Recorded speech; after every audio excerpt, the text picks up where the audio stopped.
weather. Dude, Peak heat wave here, guys. it's hot. It's hot this week. And what is this? Account not verified for the live streaming. What's that for? Oh yeah. No clue. Is TikTok got banned and unbanned? Oh yeah. So well, it is streaming on. Oh no, that's yeah. X. There just won't be anyone from America. Yeah. What the fuck? Rumble is. Start ranting, Darko. Yeah. Hello, everyone. We're gonna start. We're gonna start the episode from here. Yeah. Because today has been a bit of a disaster in terms of setup, but yeah. Don't worry, guys. We got there in the end. I'm gonna let Darko rant at the start whilst I fix this verification thing. Fuck, what I rant about, man. There's so many things to rant about. Go rant away. No, I'll probably just start us off where we normally start, sort of like the weekly rundown bit. Because I was talking to you about, to everyone tune in from different parts of the world, we've got a state election coming up here soon. I think it's within the next 6 weeks. Yep. A federal election shortly after that as well. And I was wondering, a friend of mine is actually running for one of the seats for Liberals. I realize it's a very unique opportunity to actually ask someone, what is it like from that side of the curtain, right? Like, when you become a candidate for a major party, how much independence do you still have? Because I've seen him post a lot of things, and I've known the guy for a long time as well, and I sort of trust his judgment. Like, he'll have my vote for sure if I was in his district, but some of the stuff he posts, I wonder, is it still, like, does he still have his positions, and does he just, like, want to push those positions, and then the Liberal Party, like, funds him and supports him through that because they want to win the seats? Or is there, like, a way more intricate marketing strategy, psychology thing at play where, they've got polling results and how the public feels about certain issues? Is he getting given talking points? How much of it is still genuinely him?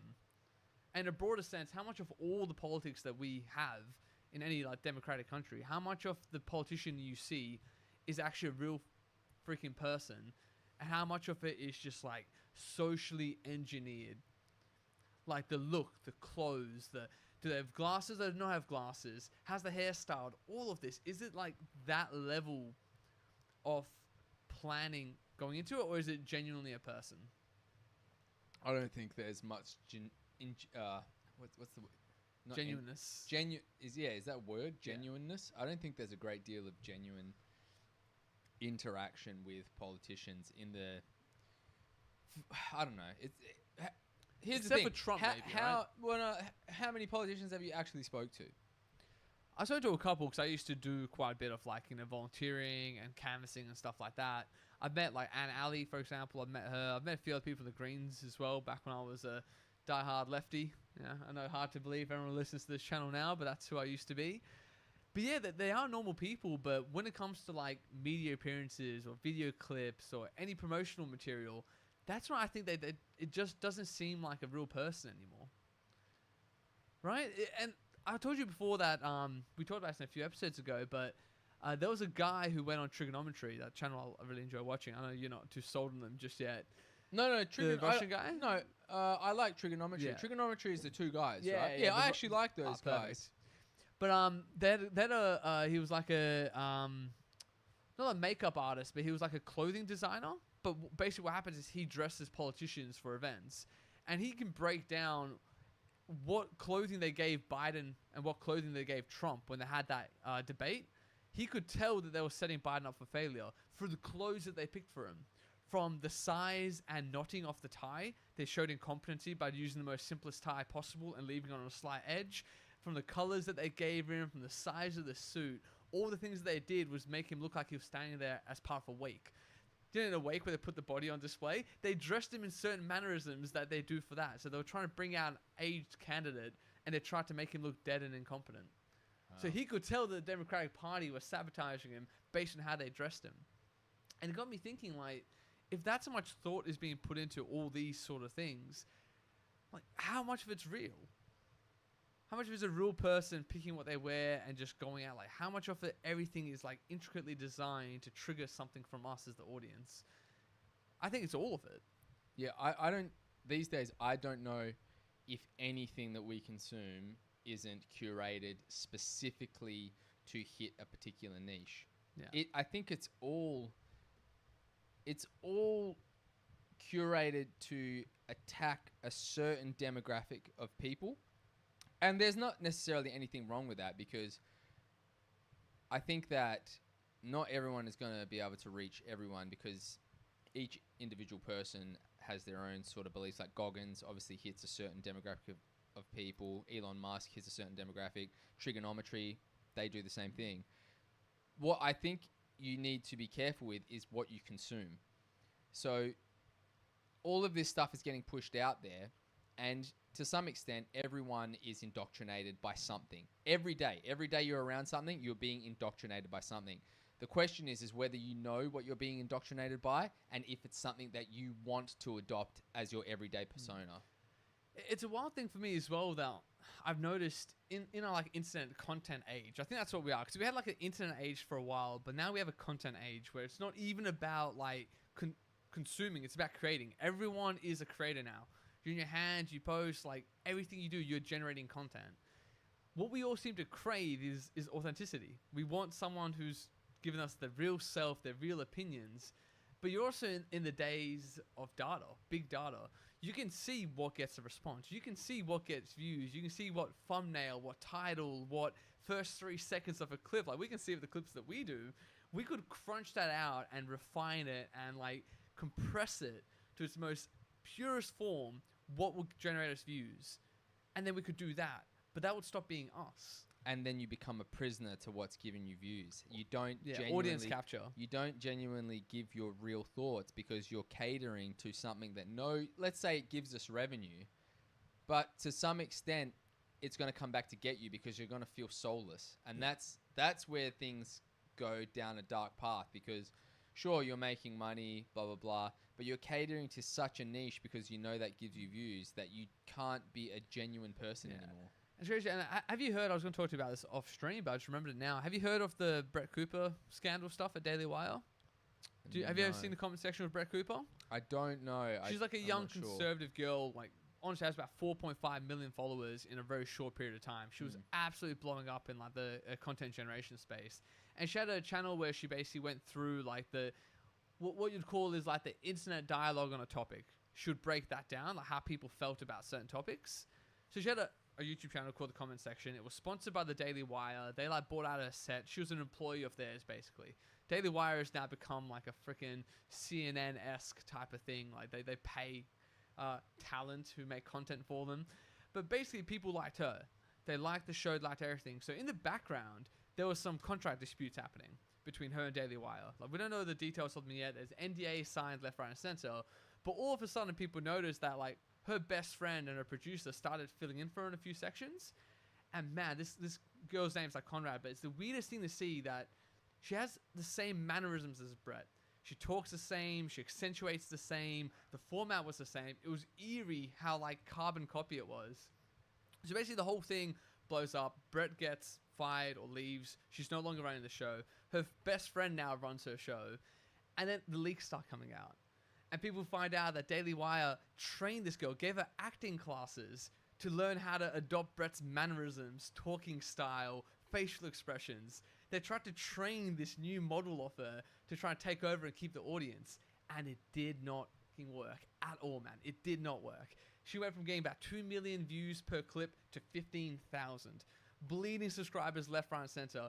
Brett Cooper made a new channel. Doesn't even have a video yet. She's still under an NDA. She can't even like be a public facing anything. 600,000 subscribers already. Hasn't posted a single thing yet. Wow.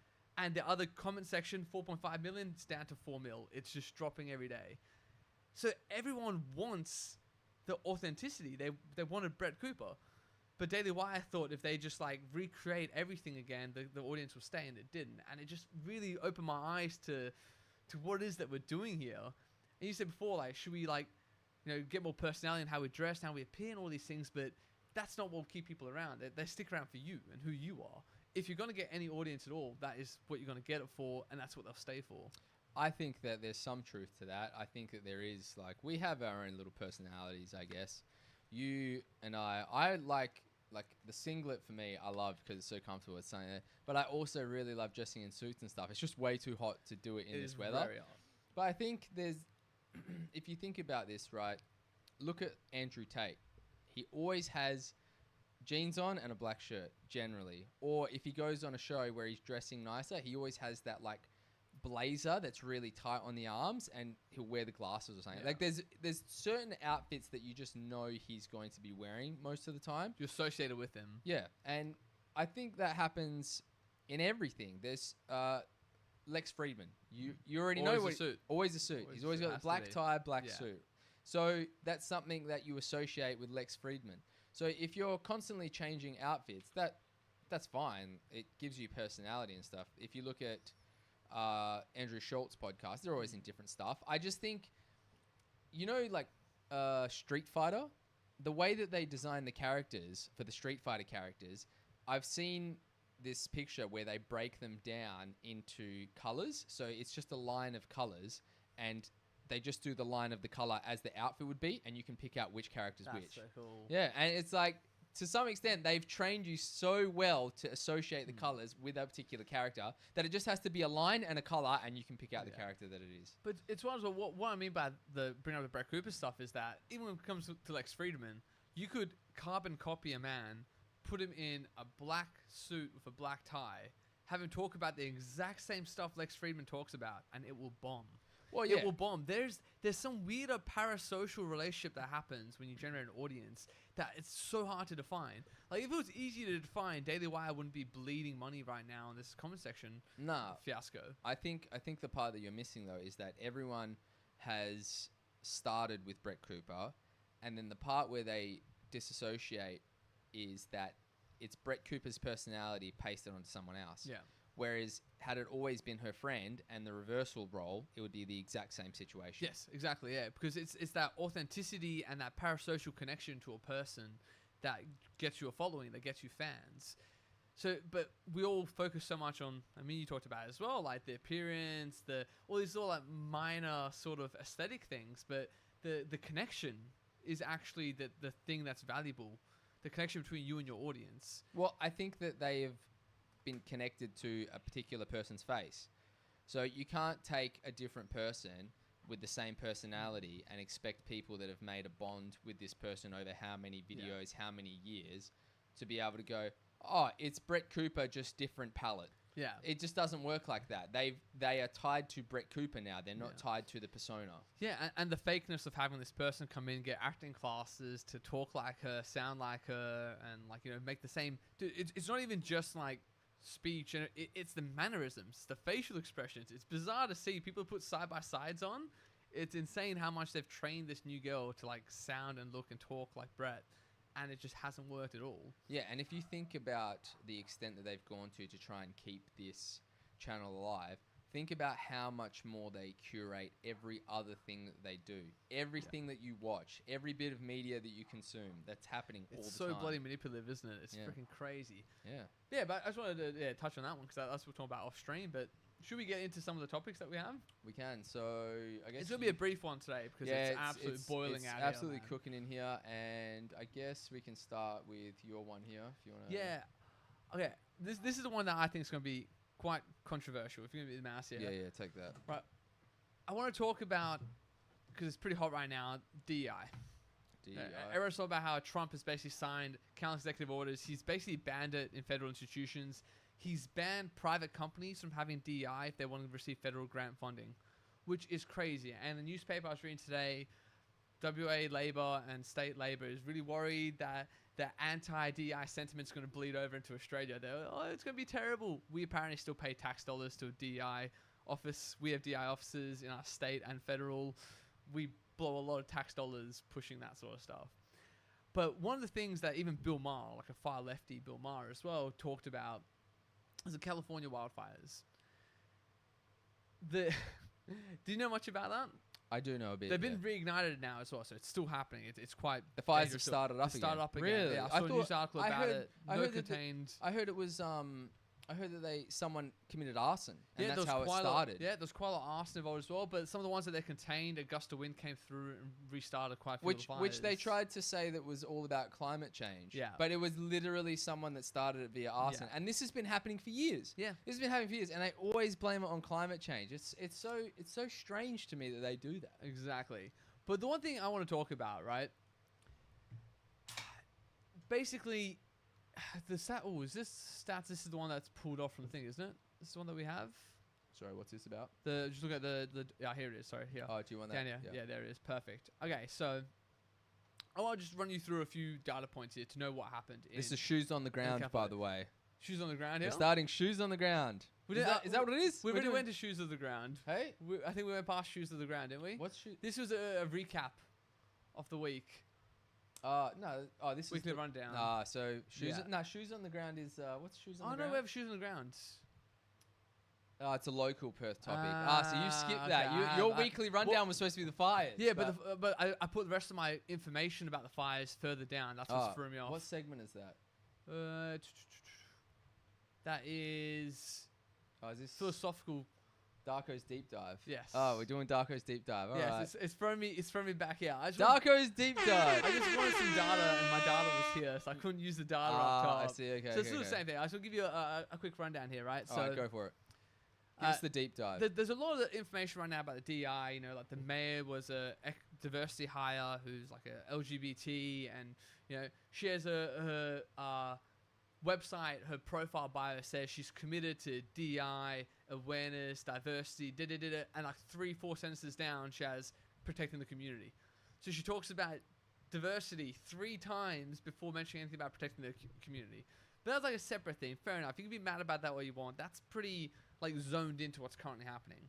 But I want to talk about a broader thing happening with firefighters in particular in America. So in 2018, the US Bureau of Statistics released that 96% of all firefighters in the US were men and 82% of them were white. So that means 19 out of 20 firefighters were men. So if you had a fire in your community and 20 firefighters rocked up, you had a 19 out of 20 chance that the person who kicks down your door to save your life was a man. A 1 in 20 chance of whoever kicked your door down to be a woman. Just keep that in mind. That's what it used to be 5 years ago before Joe Biden put all his diversity, equity, inclusion things in the federal government. Right? In 2024, only about 85% of firefighters are men. So the amount of female firefighters has tripled. Now what that means now, that same scenario I gave you before about fire in your community, you now have a 1 in 10 chance of the person coming to save you from the fire is a woman. Now on its face, you think, what's so bad about that? Look at Darko, he's being a misogynist sexist here again. Fair call, but how about this? What do you reckon the average deadlift weight for a standard woman if you just plucked her out of population statistics is? I would probably guess about 50 kilos. 40. 39.7 is the exact number. What about a man? Random pluck a man out of population statistics. What is his average deadlift weight?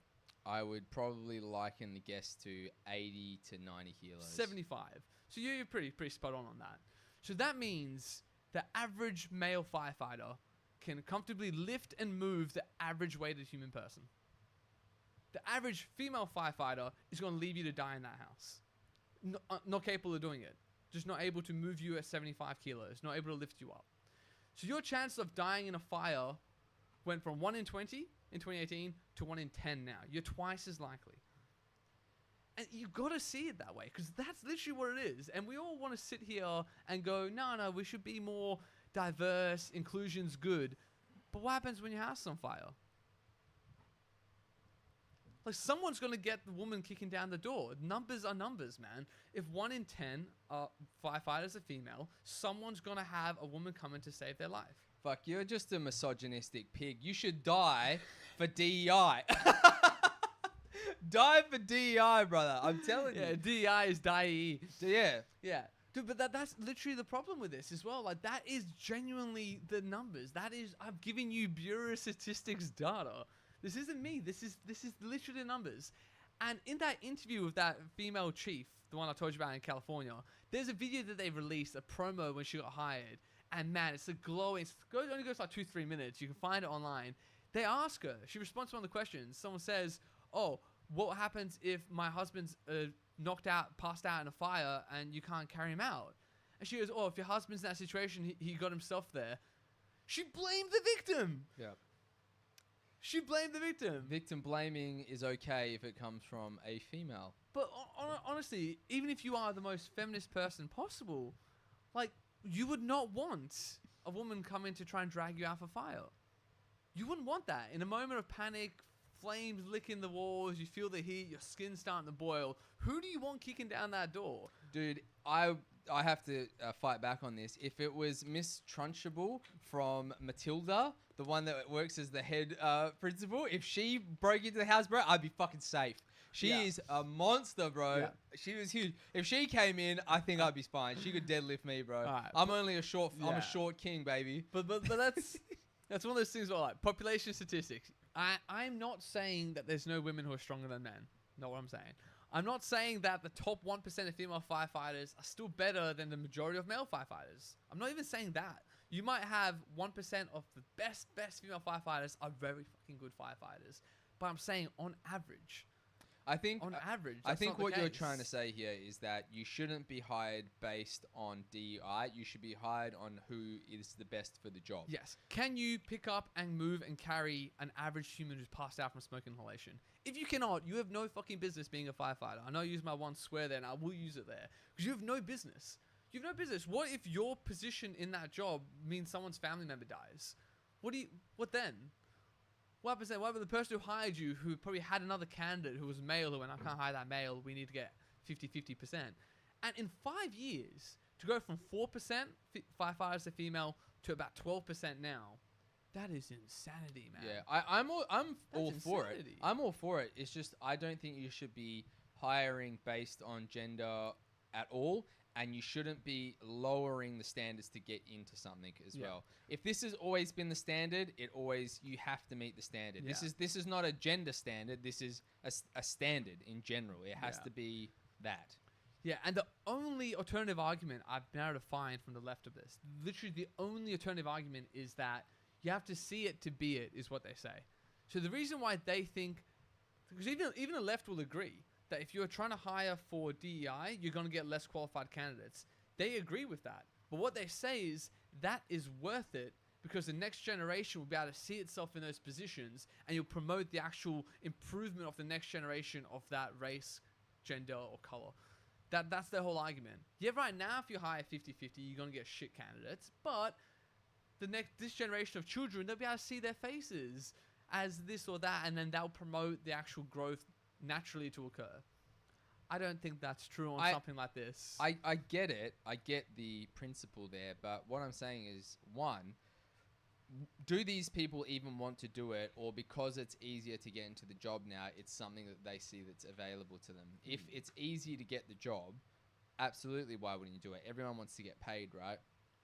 I think if you're a female and it was really difficult to become a firefighter, you would probably, if it wasn't something you were truly passionate about, you probably wouldn't try and do it. Well, do you want to hear one of the quotes that they put in? I've even bolded the words that really Tell pissed me. me off and made me frustrated here. So their argument when they announced all these programs to push female firefighters in, and this is literally a quoting here: to succeed as a firefighter, stereotypically we consider masculine traits like brawn and courage to be required, but those are simply not enough.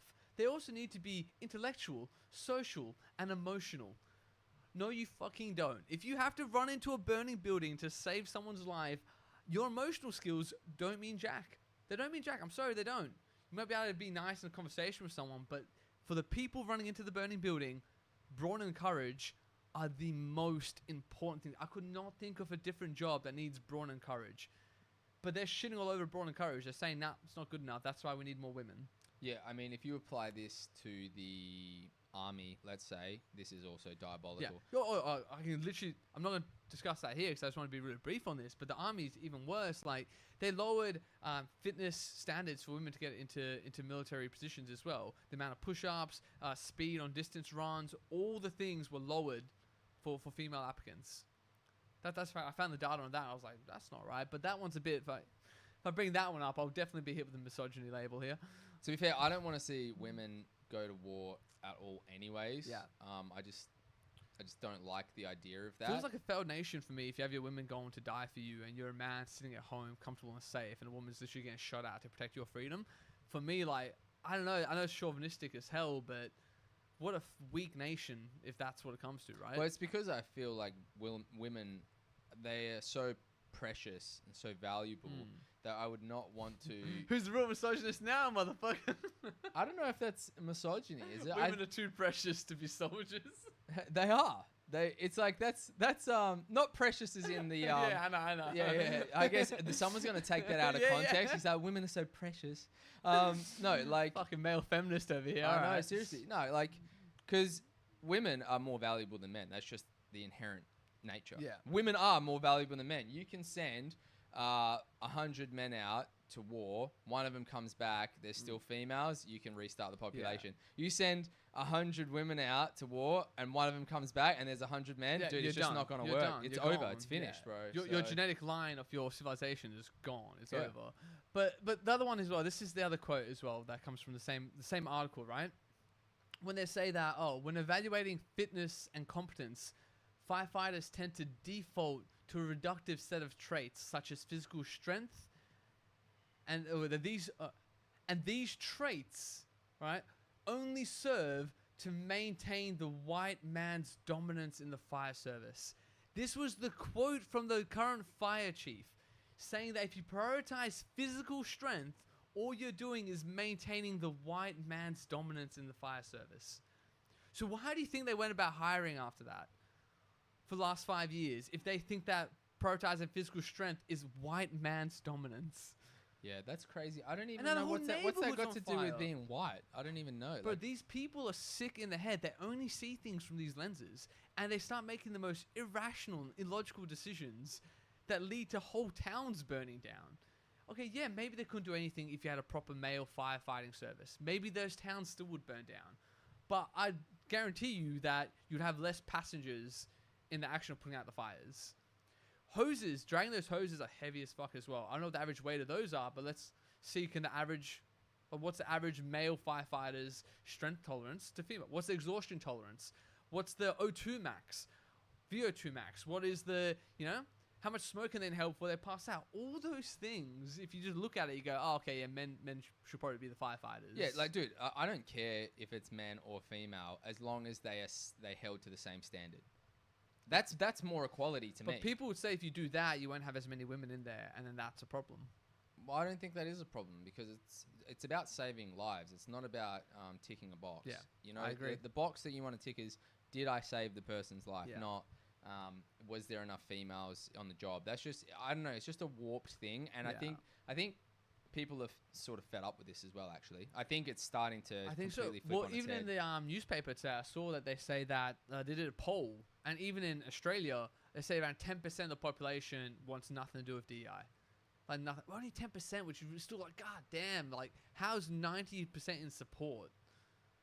Like, surely, have we just not seen the consequences of yet here as much as they did in America? Because America, they went hard. Like, you couldn't get government grants without it for a while there. They were forcing businesses to do it. And you see Zuckerberg go on Rogan and start talking about how good masculine traits are. He's a snake, bro. He's such a snake. He's such a snake. I don't trust anything that comes out of Zuckerberg's mouth. He is completely flipped because he knows that what he did during the last 5 years is completely against humanity, and he knows that Trump is going after people. So what's he done? He's completely changed his look. Like we talked about, he's completely rebranded. He doesn't look like a complete cyborg anymore. And he started going on and talking about how the government forced me to do it. No, you got told what you were going to do, and you said, yes, sir, I will do it. That's what really happened. His knees immediately. Look, I agree, complete scumbag. I have no reservations or soft spots for Mark Zuckerberg whatsoever. But I still think it's fascinating because it's not just him. Apparently, there was a complete, like, openly penned letter type of thing that the tech community did, where they basically said that, none of them have been for DEI. They're relieved. They've breathed a sigh of relief at the ending of the DEI mandates because they all saw it was losing the money. They all saw that these new hires weren't performing as well. And all of them wanted to go back to merit-based hiring, which is what Elon's been doing the whole time, by the way, and why Elon's companies are so successful. He wasn't hiring 50% women, 50% this, 50% that. He was just hiring the best people. And when you go for the most competitive, hardworking, all those traits, you do end up hiring mostly men. And that is just genuinely how it is. Men are competitive. That's actually our domain. We have that in us. Like, if you are trying to hire the person who's willing to work 18 hours a day, and that's your cutoff, you're only going to hire the person who wants to work 18 hours a day, and you're hiring 100 people. How many of that 100 will be female? I'd say 1%, maybe 2%. For 18-hour shifts, I'd say 1 to 2%. Are just willing to do it, bro. Yeah, just you fucking women are lazy. It's not lazy. No. You're just not willing to die for it. You're not willing to kill yourself. No, I'm only joking. I'm only joking. Yeah. Chill out. But yeah, look, if you just give someone testosterone, bro, they're just gonna be insane. Yeah, you can't compete with that. It is. Women just generally don't have as much testosterone. If you started pumping chicks full of testosterone, dude, They'll act like dudes. They'll look like yeah. man. The craziest thing is, like, you know when people say, "Oh, this guy has got roid rage." Do you know what that is? It's because he's pumping so much test and he just feels confident as shit, aggressive, getting after it. It's to an extent that it's actually probably a problem. A problem. Oh, dude, even like what we said before about working 18-hour days, that's still a problem. Like, the men who do that are notoriously, like, miserable as well. But it's I think, to be honest, I think anyone is miserable working an 18-hour day. And there are girls out there that do work 18-hour days, and everyone will just be as miserable as shit. But I think the thing is generally, dudes, they're just degenerate. Dudes are just more degenerate, bro. There's that, but I also think that men in particular as well, we get our worth from what we can provide, right? So let's be more crass about it. You want to get laid as a man, you have to be impressive. That's the issue. You want to get laid as a woman, you just have to say yes. That is a pretty important distinguishment to make there, right? Those men who are willing to work that, they want to buy the flashy car, they want to have the jewels, they want to have the good clothes, all that. Why? That gets them attention and opportunities with women. That is why we do it. Like, fundamentally, at your core, there's your brain and there's your dick. And your dick's driving you just as much, man. Yeah. It is. That's why we do it. Here's the other side of the coin, though. The Man City coach that just signed back on, and his missus divorced him because he said he works too much. Did you see that? This is Pep Guardiola? Yes. I haven't seen the articles about this. Yeah, so essentially he was supposed to move to Saudi Arabia or something like that to coach there. He decided to sign on to stay at Man City, and she decided that she was going to divorce him, take half of his shit because he's a workaholic. Yeah, can't stop. Yeah, and it's like, look at how hard he works, look at what he's achieved, and at the end of the day, it's just like, well, you just work too much now. I'm just going to take half of everything that you worked for. It's crazy. You didn't do enough for me, so I'm going to leave you and take half your shit. Yeah. And not to and say... she's the victim as well, don't get me wrong. She'll be, in her mind, she'll be the victim in that scenario. Yeah, and not to say that there probably isn't some truth to it. Like, if you are just working so much that you don't see your family, you don't spend time with your wife or your girlfriend or whatever, then, yeah, that's obviously going to cause some problems. But I just don't... It's like... It's the paradox of you have to work hard and become someone of value and almost sacrifice everything to work so much to become someone of a high status. But then it also comes back around where you're doing it so much. They're like, you just do this too much. And but now I get half your shit. So it's almost like, would you agree with this as well, right? So at the start you do it, you want to become something so you can find someone who will love you and respect you and appreciate you. But for some men, what happens is you get to that point and then you just like it. Yeah. You like being impressive. You like being better. You like being powerful.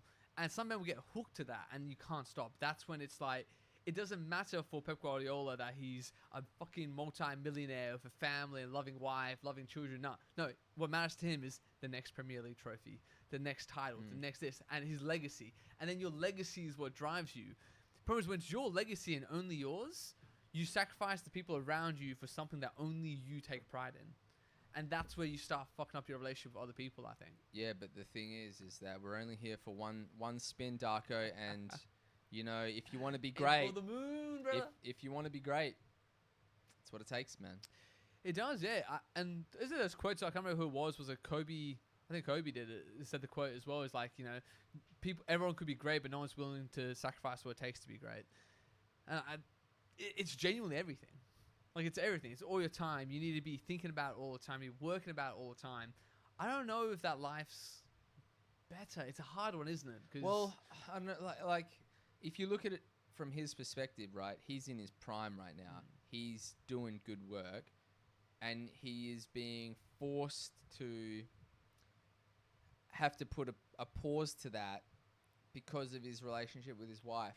It's hard, man. It's hard because he obviously loves her a lot, but you only get one spin at this game, and he's at the peak, man. He's at the peak. man, He's at the like highest echelon in his field.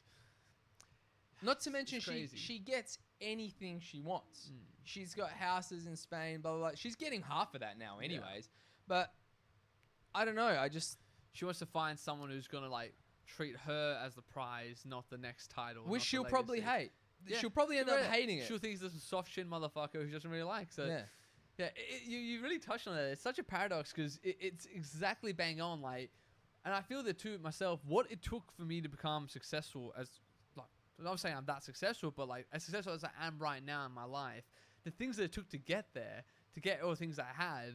Like, if I still try to live that lifestyle now, I would jeopardize the things that I have.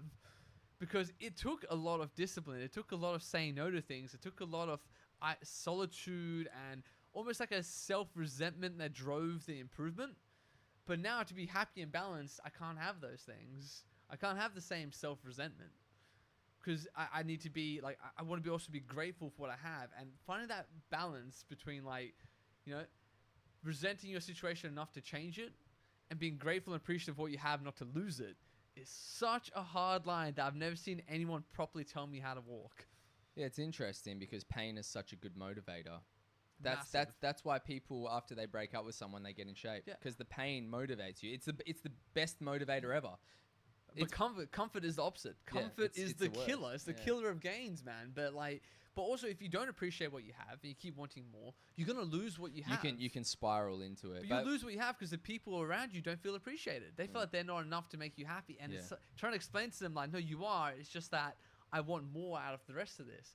Man, I feel sorry for the first time. I feel sorry for Pep Guardiola. I didn't think I'd be saying that as an Arsenal fan. Fuck that guy. It's a fine line, bro. Life's Good. tough. Good. Loser. Idiot. All right, let's move on. I think we've touched enough on that one. Yeah. Let's move on to some other shit. Yeah. Hope that doesn't get me cancelled, but it probably will. Probably for both of us. Give Alright, me that. easy, I'll scroll give you- down. What go do we got? We can probably go up. What do we got You're here? going to do a nice local rant here that I saw, and I want to fucking agree with it right here. Do you want to go through Oh, this? don't fucking start Luigi's me up, hot dude. take. I swore love just I'm trying to swear less on this, man, but Not for this segment. Bro, this riles me up, bro. So I don't know about anyone else, but I cannot stand the size of the red bins. This is a crime against humanity. Yeah. Seriously. Tell people who aren't from WA know what happened to us here. So The crime that happened to us. Essentially, they tried to make people recycle more by not providing any incentive. They just reduced the size of our red bins to... That's like general waste bin. General waste to 140 litres. Everything else is 240 litres. So they reduced it down and increased... Well, no, they added a greens bin as well. So you've got a greens bin now. You've got a recycle bin, which is yellow. And then you have a tiny-ass red bin now. Man, after New Year's, I literally was... I had piles of rubbish that I was trying to throw out. It took me 3 weeks to get rid of it. It was a nightmare. And do you know what was even worse? Is that when they came to empty the bins, you know when they like tip the bin in, excuse me, they didn't even empty it.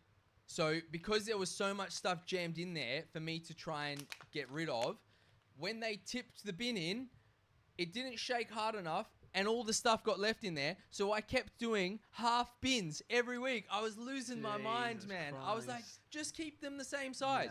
Yeah. From what I understand is that all of the recycling stuff just goes to a different fill. But it all goes to landfill. Yeah. What are we doing? We have no capture system to actually properly reuse the plastics and the rest of the stuff that we have. Before you start ranting. Yeah. Sorry, I accidentally unplugged the... It's too G'd up. I know. Sorry, there you go. Back to you. So we legit, like, we have that massive recycling bin that for me sits empty most of the time. But, like, even that, you're right. It doesn't actually get reused. Doesn't get treated separately. There's no real system in place yet for what to do with the material. And then the general waste is filling up the landfills. We're running out of space, basically, for the landfills that we have. That's why they've done it as well. But the mismanagement of the landfills, like, there's other systems in place that were easier to fix this problem than just to, like, get fucked, use less shit. which is basically what they said as a government. You still pay tax. You pay more taxes than before, but good luck. That's basically it. Right, we could be incinerating. I know they worry about the pollutants from that, but you could capture the pollutants and incinerate the waste and then bury the ash. That would fix a lot of problems. Would it? It would fix a lot of problems. You reduce the mass size by like 95% of the waste that's there. Yeah, but what about PFAS and all that sort of stuff? The PFAS is already leaching through the waste anyway as the plastic breaks down. But you could actually capture it actively in the system. Yeah, I mean, what's the plan for them to do after they fill up all these landfills? Like, what's going to happen to that stuff? Most of the time, my understanding is that we end up recreating it into a public open space area. So a park gets planted, unfortunately, sometimes schools, sometimes playgrounds and stuff like that. There is a master plan going around about trying to revitalize and reuse the landfills that we do have. It's just a lot of stuff in my industry as well. We actually are actively looking to do that, create public open space out of it. Do you know what I mean? Because you have cells, you dig the hole, you line it with plastic so it doesn't leach into the groundwater, you fill up to capacity, you cap it, you put in vegetation to stabilize the soil above it, and that's sort of it. Yeah, Problem is, after 100 years, it's still there. 1,000 years, it's probably still there. That's the thing. It seems like such a crude, rudimentary way to deal with waste, as opposed to investing more money into finding ways to genuinely recycle it instead of just bury things and just hope for the best. Yeah, waste recovery centers or something like that, right? We do have those popping up here and there. And some of the stuff that they're doing that is that they will melt down the plastic, reuse it, shape it, and repress it, and make new bottles out of it and stuff like that. But that's sort of just leading into the PFAS thing, right? Exactly. We're at this Microplastics and PFAS. Yeah, we're at this weird spot where we need to recycle, but when we recycle, we're actually putting in forever chemicals everywhere. We're putting it into the air. It's going into the water. Yeah. We And can't break it down. you're destabilizing the bottle that you've just made. So anyone who drinks a recycled plastic bottle, well, it's probably got more breakdown and more leachate out of the PFAS as well. So it's probably not good. It's worse for you. I haven't done the test of this, but I'm guessing if you tested the water in a recycled plastic bottle and one that's not recycled, you'd see a difference in PFAS and probably some other VCs as well. Do you know what's so funny is that we went away from glass and which is just melted sand, by the way, as well. Glass. Yeah. Like why did we not just keep glass around? Was it just too expensive? Too expensive, I think.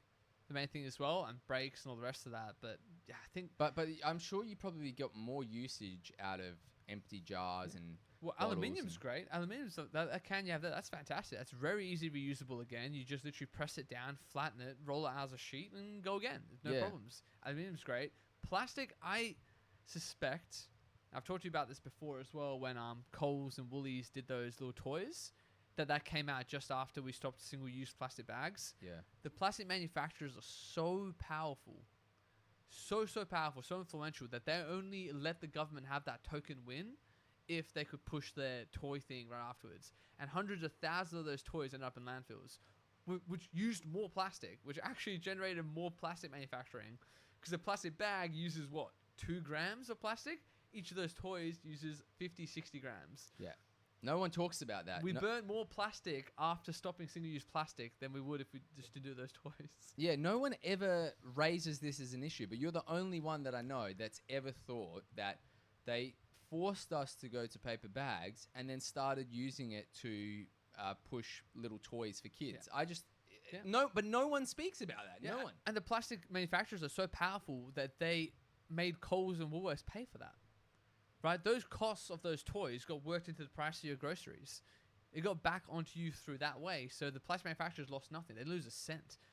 Their stocks went up after single-use plastics were banned because that's how powerful they are. That's how influential they are in the rest of these things. So you're not going to get a real good recycling strategy implemented by a government when the plastic manufacturing companies stand to lose so much. Because right now, every time you use it, a new one gets made to replace it. And they sell that and... There you go. And then their waste products, their fluorides and their sodiums and all of their plastic manufacturing byproducts are being pumped back into your drinking water by the same government as well. So they've got a perfect circular economy. And I always talk to people as well. I mean, the reason why your can of Coke right there has such high amounts of sodium and your water bottles have such high amounts of sodium is that sodium is a byproduct of the plastic manufacturing process. So rather than having to deal with it, they pump it back into the drinks that they sell, which also then make you more thirsty and make you drink more. It's salt. They're putting salt into your drink to make you drink more. And the best one, pump water. pump water has an insanely high pH because all the acidity and stuff from the plastic manufacturer Coca-Cola has, they put into the waters that they sell as pump. Really? So pumps' pHs are dog shit. They're really bad for you on the pH level, and that's why. Because the sodium that they put into it is so high, it fucked up the pH of their water. Is that serious? Where did you learn this? Where did you find this out? This is like my bread and butter, man. This is what's like, but you can actually look on the back of the pH of pump bottles. You can see with that it's incredibly low, and you go into why is it low, and it's sodium. It's crazy. Yeah, it's insane. But we are at the mercy of these like conglomerates, man. Like they pump all their waste back into the products that they sell us. Man. Yeah. That's wild. But when you talk about the bins and I being fucking hate stitched up 'em. with that, right? I highly doubt it's like this good intent of like, oh, landfills are just feeling we need to do something a bit better for this or the other. Go after the motherfuckers who package things. You know, during COVID, can we just talk about this for 1 second? During COVID, when we got this COVID test, right? Plastic outer casing. 6 different mini plastics inside that casing. All of that went to waste. And they forced everyone to do them. They were giving them out for free. And they maximized the amount of plastic. You know how much our landfills got filled up just from freaking all the COVID shit, all the masks and stuff? And now they minimize the size of your freaking bin, causing you inconvenience when they didn't give a fuck about the waste, 3 years ago now? Yeah, I know. They do. They put it on the general public, and they don't do anything to force these massive conglomerates to reduce their plastic uses. That's just or their rubbish, or their waste. They don't get told to reduce it. They just push it all onto us. And also, what's your waste anyway that goes into that bin? Oh. It's the shit that you're buying that those companies are making that has so many wasteful materials in it. Yep. You buy something, it's got multiple pieces of plastic more than it needs to have. Well, it's designed for like the waste generation because that's how they make money. And then you're stuck with the waste with nowhere to put it now. That's basically what's happened. Yeah. They put it all back on you, the consumer. Yeah, I reckon if the government started going after them with monetary penalties, then things would change. Yeah. Oh, 100%. honestly, tax them if there's too much waste generation from their product. They have to change the design. But right now, they just try to maximize their revenue, right? Yeah. And most of them get kickbacks from the plastic manufacturers to include more plastics in their products, and that's why you have that. Yeah, at the end of the day, when people say, oh, this company is doing this because it's helping the environment, blah, blah, blah. If they weren't financially being hurt to change it, they will not change it. Yeah. They will not change it. That's just how things work. No company is doing things out of the goodness of their heart. They are looking at the numbers and absolutely trying to maximize profit. Maybe not all of them, but I would say 98% of them. You can't blame them for that either. Like anyone who thinks that that's a terrible, terrible thing, like, oh, how dare they be so capitalistic and greedy? Man, try to make a business. Try to sell a product. It's so hard. Me and you do it all the time. Yeah. I do it all the time. I guarantee you, if I could maximize the amount of revenue I have in it, I would do it. I would do it in every way possible, or you don't survive. That's the paradox here, is that you have to do it to actually have a successful business, and then you've got guys like us criticizing them, but then also we are the ones that cop all the shit for them doing that. Yeah. So it's like, it's this what weird I dichotomy. What I criticize is when they've already maximized their profit revenue, right? For the trade deals that they've done, the fact that your freaking capsicum is picked in freaking Guatemala, bagged in fucking Mexico, then sold in here. And they've done that to minimize the labor costs in every single place and avoid the taxes as much as they can. When Woolies and Coles have Cayman Island offshores that they, all the dope shit they do. That's where I'm like, nah, fuck you guys. You're over maximized profit, and now you're ruining society, and you're ruining people's quality of life. When I try to maximize my profit on a product, I also make sure quality. I don't want the person getting my product to look at it and go, what the fuck, this is a scam. At some point, you tip into scam, right? If you want to really maximize profit for cost, it's a scam. So you have to find that balance. Like good business is like good product for good profit. You can't charge people an arm and a leg and give them something that costs like nothing. Absolutely. And that's why I've stopped buying meat from Coles and Woolies. I do not buy from them anymore. I now go directly to the farmers. Yeah. So I order online. Shout outs to Gin Beef. Ooh. Grass fed, grass finished. Man, That stuff is a game Yeah. changer. I was I've- about to change over to that. I'm on HelloFresh at the moment, but I'm hating the quality I'm getting from them. Yeah. Now, I have a feeling that they just pump all their meat with like hormones and fucking steroids and all that shit. It's none of it's like good quality cuts at all. I stopped using HelloFresh after like the free trial, yeah. and I've never used it since then. I will just buy the food myself. Yeah, I'm going to hit you up for this ginger beef thing. 'Cause I'm looking for a meat dispenser type of thing to go for. They drop it to the house? Like, is it delivered? It got delivered yesterday Really? morning. You can either get it delivered to your house, you can pick it up in Osborne Park because they have little markets on a Friday, Saturday, Sunday, or you can go, I think, directly to the farm if you wanted to. Yeah, love it. All right, well, should we go into the next... Maybe we just do one more topic because we're fucking melting in here again, guys. Yeah, that's true. Unfortunately, we're just dying in the heat out here. It is not even a hot day today, Oh, it's considering what it has ridiculous. been. Just quickly before, if you don't want to like subscribe or donate to the stream, you can go into our bio on Twitch, and we have Black Belt Protein. We have our referral code there. If you purchase through that, it helps support the stream. So Oh, yeah, easy. keep that up, and yeah, thanks if you do. So Easy. next, what do we got here? So that's one I just went through before. I've got one above that I would love to get your thoughts on. I've got one that's just like a random, should take more than like 15, 20 minutes. All right, where is it? This one up here. This one here? Yeah. Oh, here. Sorry. I'll hand this Easy. back over to you. That's yours, by the way. Nice. You keep Thank that you. one on your Ah, side. you got your own there. Yeah, Okay, I've got perfect. mine here, brother. Man, it is actually sweltering Yeah. today. So this is the last thing we'll talk about. I've got some other cooler ones, but I reckon we'll just leave it for next week when we actually have a that's proper fine. set. Yep. But basically, I was reading Space Odyssey, Oh, yeah, 2001: yeah, A Space yeah. Odyssey, Yep. and it got me thinking, and I realized something really, really fascinating. Right, so picture this. I'm just going to give you a scenario, and we'll chat about it afterwards. Right. Mm-hmm. So imagine this. Imagine Earth that's 1,000 times the current size. Forget about all the logistical things. Just imagine our Earth was 1,000 times its current size. So, I want to get you invested on this. Okay. Go for it. All right. So imagine Earth is 1,000 times bigger than it is now. Okay. And I'll take you back to the 1600s. So in the 1600s, when you want to do a sea voyage to go from England to Australia, it took roughly a year. Now the exact same journey with a plane takes less than a day. So we went from a year to a day. So imagine this Earth that I'm talking about, it's 1,000 times bigger. So in the 1600s, it would have taken you 1,000 years to get for those two locations. Right. But now it would only take you 1,000 days, which is 3 years. So in this scenario, where the Earth's 1,000 times bigger, you could be on one of these sea voyages that's left England. It's traveling towards Australia. It's the 1600s. 400 years later, we've invented air travel. Whilst you are still traveling to Australia in your ship, you would start seeing planes flying above you, getting there before you. That's exactly what would happen in that scenario. That's wild. That's crazy how technology advances. And then it occurred to me, imagine if we saw a star system we wanted to go to where there was a habitable planet, we wanted to visit them. And we use our current tech, where it will take us 1,000 years to get there. But then in 200 years' time, we develop faster spaceships. We would get to that other civilization, that other planet. We would get there before our earlier ships arrive. That would hold true. We've only seen it here, and that would hold true for us here over 400 years, how quicker we could travel. So if we were getting visitors from different star systems, you would have two forms of visitation happening. You would have the actual advanced beings that made faster travel, the planes. They would already be here.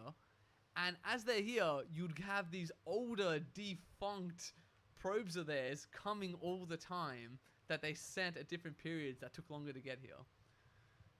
That's crazy. How insane is that? I hadn't actually really thought about that before, but you're essentially sending a capsule snap locked in time of when they left. So it would be thousands or hundreds of years in the future, but they would still be living life as it was when they left. They'd That's have no idea. crazy.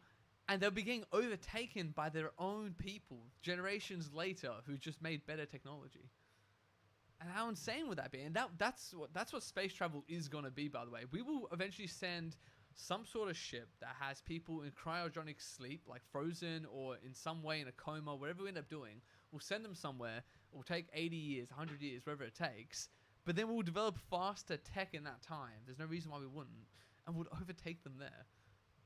And they would get there, and humanity's already there. We've already, not only already there, we've probably already established a colony and all these things. And they'll get there thinking they're going to be the colonizers and be like, what the fuck? Oh yeah, because they'd get there and there'd already be humans there, Yeah. right? Because you're essentially explaining general relativity, right? That's Also essentially. just technological leaps as well, right? We're not talking about time traveling slower. We're just talking about the time it takes to get there changing.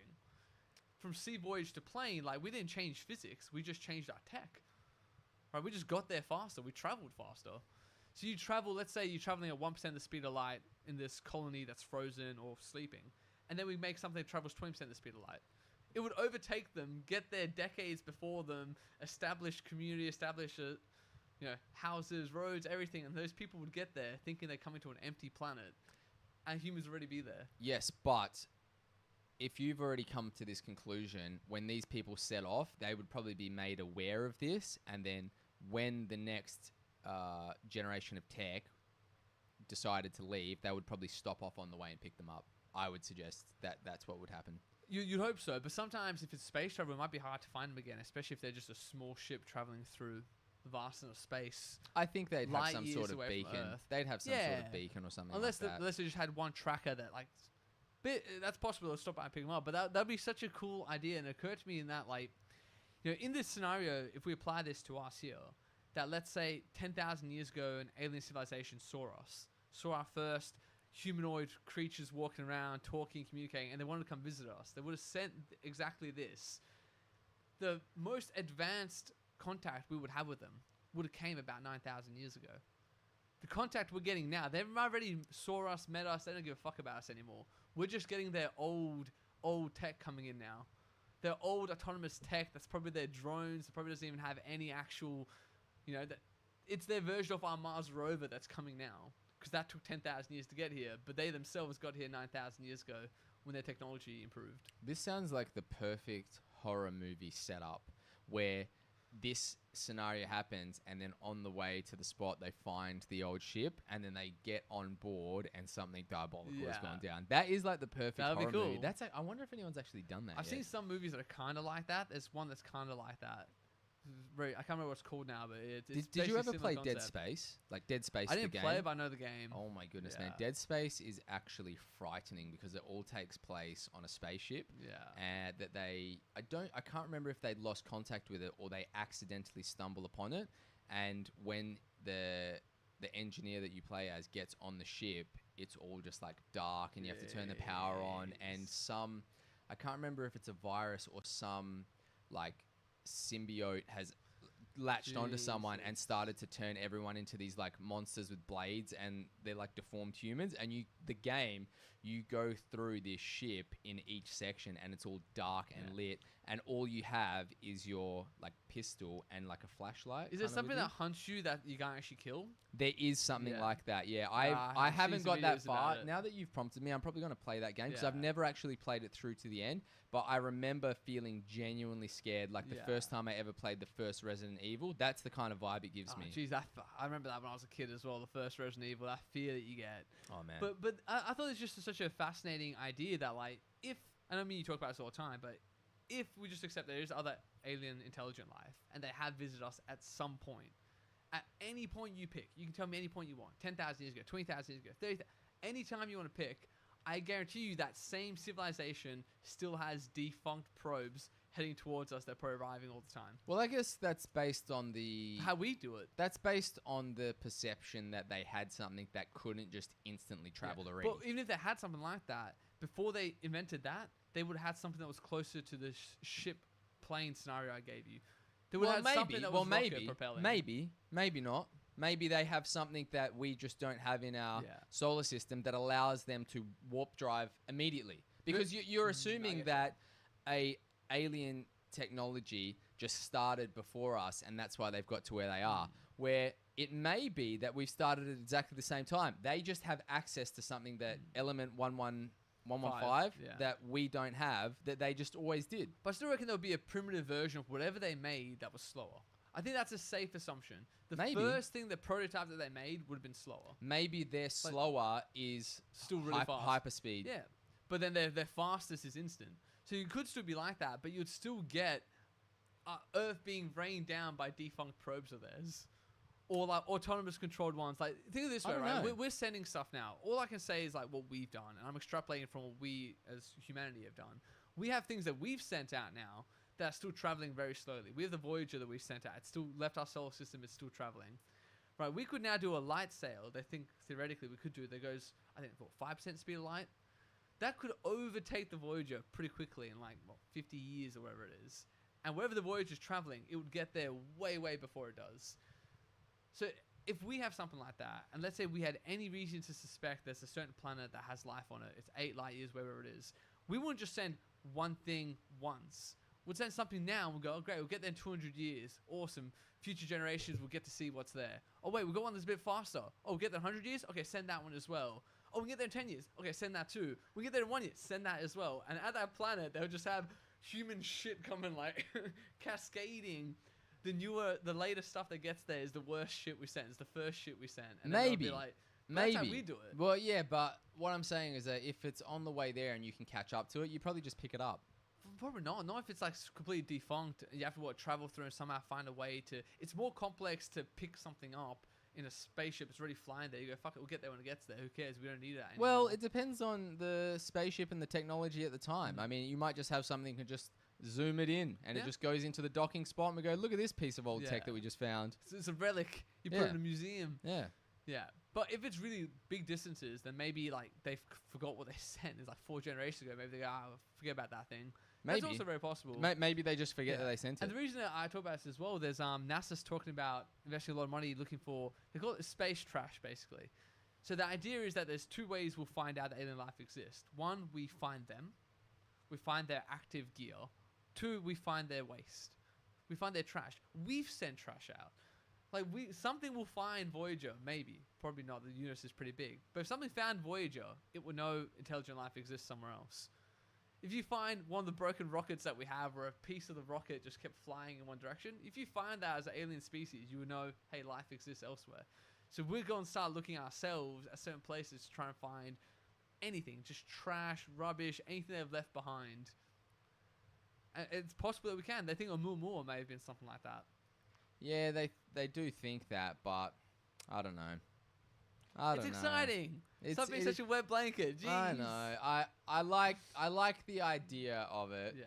But I have to be skeptical of this. Oh shit. no, I'm not saying we found it yet. I'm saying I like the theory behind Oumuamua, but the theory maybe. of Oumuamua backs exactly what I've said to you here in this scenario. That if you just imagine Earth and something we've already observed happen, is that you would have defunct and useless spaceships that the civilization made more advanced and then just left the other ones still flying where they're flying. They don't give a fuck about them anymore. I guess. I think that's an assumption, though. But we have it. I wouldn't. Yeah, we do. But you're assuming that everything operates like we do. No. I'm assuming that the only data point we have is us. So I have to extrapolate from that. Yeah, but I think it's actually reasonable to do that, I think.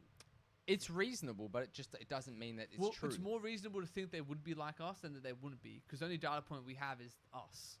So it's more reasonable to assume that everything else would be like us than to think it wouldn't be. Yeah, but we're the one observable. We are the one observable, Yeah. but that's only because we haven't observed anything else yet. Yes. So we could be the only thing out there, or we could be the most common thing to be out there, or we could be so unique that nothing else is like us. If those are your 3 scenarios, 1 and 2 are more likely than 3. I will give you that, but I don't think that that's concrete evidence to say that it's like that. But I'll give you that. Yeah. So I think it'll be interesting to see if that holds true for even for space travel. Like you send something somewhere, and then you advance your tech and you send something better to that same place that gets there before the first thing you sent gets there. Yeah, maybe, Cool. maybe. Yeah, that was my wild thought. That's a nice wild thought. There. Is that actually wild thoughts? It is wild Yeah. thoughts. Oh, that's good. That's the first wild thoughts we Yeah. had. You should have announced it. This is No. wild thoughts. Yeah, I had a we need wild to get thought. that actually made up. Yeah. I'm gonna have to go to Fiverr and get someone to do us some wild Some thoughts. image that flashed on the screen before we go into the Yeah, segment. yeah. That way it's make easy to editing find. easier. Much easier, and I can just cut it into. You can make it quite cool and Yeah, artistic yeah. as well. For sure. I That'd be actually might do sick. that. Maybe we should Yeah. jump onto Fiverr and try and find something. If you Yeah, have we'll time go. today, you should have a look. Yeah, I need to go get the stamps, but I probably cooked that one. Yeah, I've cooked that one. Post office is closed at 1. Oh, really? Oh. Oh, well, all right. Yeah. Ladies and gents, thank you very much for tuning in this week. It's been a pleasure. It's really hot in here. I think we're probably going to do a late one next time. Yeah, Or just or we're going to very try and early, something avoid different. something different for sure. It's just way too hot at this time. The fan stopped working a bit. About 15 minutes ago, that stopped doing what it was supposed to do. Yeah, it's like now it's just blowing hot air around, Yeah. so whatever. But anyways, Darko, anything to say at the end? No. No, it's a bit of a short one there, but we'll get back onto the normal grind next week. So yeah, just tune in, guys. Just watching, and yeah, we'll see you next week. Yeah, for sure. And if you want to catch the episodes, we're on YouTube, Rumble soon. We're on Spotify. You can catch us on Twitch, and X as well. So Easy. listen to us on something, share it around, and yeah, we'll see.